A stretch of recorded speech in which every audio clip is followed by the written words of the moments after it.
We throw this idea of living more simply, living with less, being more minimalist around like it's no big deal. But how do you actually achieve a more minimalist, calming environment? In today's video, I'm going to show you and share with you my top tips for creating a minimalist home, in my case, an apartment, that you can easily start implementing in your life today.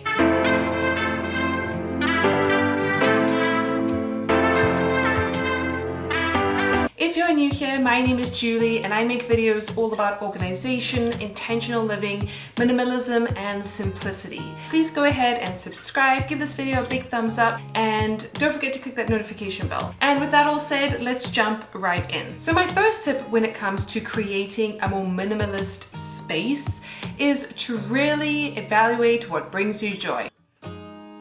I know, I love Marie Kondo as much as the next person, but it's so true. If something makes you happy to have around, it gets to stay. If something evokes sad, guilty, shameful emotions, I don't know why you'd want to have that around. Let me know whether you think you should keep things that make you feel bad in your home just because someone gave them to you, or you want to relive those painful memories. Another way to make your home more simple is to have multi-purpose items. You know, we can use a lot of things in various ways, and we don't need to have a specific thing for every purpose. You know, marketers will make you believe that you need a toaster and then a waffle iron and then a snackwich machine or a panini press, or you really don't need all of those. You just need one, and you could probably make waffle-shaped toast if you really chose a waffle iron. Make sure that whatever you are buying is done with super intentionality. Often now with online shopping, you can actually purchase something or place something in your cart, and then you can wait a little bit before you decide to purchase it. Also, make sure that you return things as soon as you make the decision that this is not what you want. Avoid big shopping malls or places where you're going to be easily tempted. Perhaps stores that have lots of sales and incentives to buy a lot of things when really you only need one thing. You don't need 55. This will help to keep the traffic of new things coming into your home and keep it super clear and clutter-free. Something that I recommend to all my clients, and if you would like to know more about the Mom Academy, which is my signature program, all the information is linked down below, but something that I mention to people all the time is to put themselves on a shopping ban. 100% that's what you need to do until you get control over the stuff that you actually have. We are programmed with a very scarcity mindset as human beings. You know, back in the day when we would just hoard everything, but that is not the case anymore. We have gone the opposite direction, and we are living in abundance of stuff. And if you need something, you can probably find it at a fairly affordable rate. The other thing is, if you put a ban on yourself for shopping for 30 days, those items will still be there at the end of 30 days. Sales repeat themselves. There's a cycle to all of this. It's very psychological and very programmed to make you buy more. Moving forward, when you do bring something new into your home, make sure that you are choosing quality over quantity. Not only will that thing last you so much longer, but you might be paying more of a premium for it, so therefore you're gonna buy less of something else. Rather buy 1 or 2 quality t-shirts or items of clothing than 10 for 10 bucks, because those ones are probably not ethically made. They are, you know, probably gonna fall apart. And really, do you need 10 black t-shirts? Probably not. Be prepared to go without a little bit if you want to live a more simple, minimalist lifestyle. You know, there are a lot of trends and fads that come in that make us think that we need certain things, but in actual fact, it's just a phase of life or just a desire that is created, and you don't really need another beach umbrella or 7 beach chairs or a volleyball net or even certain ski equipment because you ski once every 5 years. Be prepared to be very selective about what you have and to not have everything. Plus, it makes it incredible to be able to look forward to a birthday or a holiday where gifts are traditionally given because you actually have some things still to receive. Along with those lines of having less, be prepared to borrow certain things. And this is not a bad idea. You know, this exchange economy, sharing with neighbors and friends is a great way to build community, to save resources, to save money, and to, you know, help each other out.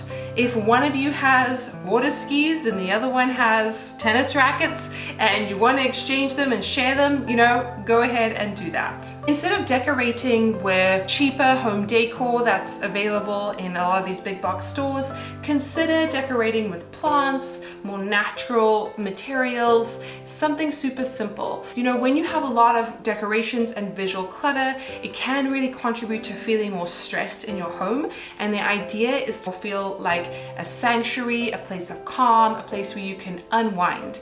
Plus, the more decorative things that you have, the more you have to kind of clean them and take care of them, the more dust that accumulates. It's just much easier to have less. Along with decorating with plants and more natural materials, having less visual clutter, such as big garish paintings or loud kind of pictures, really help to contribute to a more serene and calm environment. And also big white light spaces help to make your apartment or your home look bigger, even if you're living in a small space. Another tip when it comes to having a more minimalist space is to literally have more space. So don't feel like you need to fill up every cupboard and every cabinet. There can be room to grow, there can be space to think, if you will, and that's okay. In fact, that is encouraged. When in our life do we actually give ourselves the luxury of having an open cabinet or drawer or shelf where we can house things that are there temporarily or waiting to go to a friend or something like that? It's a true luxury to have a bit of extra space in this hyper cramped and crazy world that we live in. Something that I think we underestimate is the absence of things, the negative space. So I love having clean and clear countertops that provides a great work surface. It's also something that as soon as you walk into a home, you see a nice clean space. There's place to put down your bag while you unpack everything. It's super important to prioritize clean counter space, easier places for you to clean and use. Counters should not be cupboards. That's something else. They are really places for temporary items to be. Another important thing to do as a minimalist or someone who's looking to live with a more simple minimalist apartment is to get really creative with your storage. I always feel that if you don't have a home for something, you need to either find it one in your house or it needs to go. When it comes to being creative with storage, you want to make sure that you're not stuffing things in, that you can still access all of your items, because what's the point of having storage that is so inaccessible that you never even use the things that are in there? You're just paying to home them, and that's not really a good use of time, and that's not really a minimalist philosophy. You want to be using and appreciating all of the things that you have. If you need help in starting your organizational journey, helping reduce clutter, helping set goals and prioritizing for your family, don't forget to check out the link below where I have a free 5-day video mini course which goes through 5 lessons of how to kickstart that organizational journey. I also have a free Facebook group in which we discuss all sorts of things: minimalism, simplicity, organization, especially when it comes to families and being a mom and all that kind of stuff. So make sure you check out the links down below. Go ahead and subscribe if you would like to. Please give this video a big thumbs up if you like minimalism and simplistic living. Don't forget to check off that little notification bell, give it a little ring so that you can be notified every time I upload a new video. Comment down below what you use to be more minimalist in your home. I would love to hear some ideas, and I can't wait to see you guys in my next video. Bye!